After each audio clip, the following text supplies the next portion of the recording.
Ja, Halldór. Tapi Keflavík í kvöld í leik sem gátu tekið fyrsta titil í sögu félagsins. Var pressan mikil fyrir þennan? Nei, ég myndi segja að það hafi verið sama. Þetta er einhver auka pressa, en við reyndum svona að nýta okkur hana bara sem auka kraft.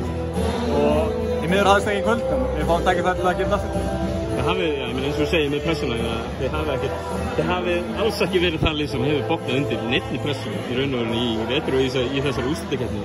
Hvað var það sem Keflavík gerði í þessu leik sem skapar þetta? Þeir mættu bara mjög fysikal, bara props á þá. Við svona vorum frekar veikir í fyrirháleik, fannst mér. Bara svona óþarfa tapaði boltar hér og þar og sem er svona ólíkt okkur. En svo tekkum við þetta upp í seinni hálfleik, fannst mér, vera harðari, en það var bara á seint og þeir sildu svo heim. Var eitthvað nýtt sem Keflavík var að fleygja í ykkur sem... Nei, alls ekki. Þetta er bara svipað búið að vera og bara þeir settu stórskot í kvöld og já.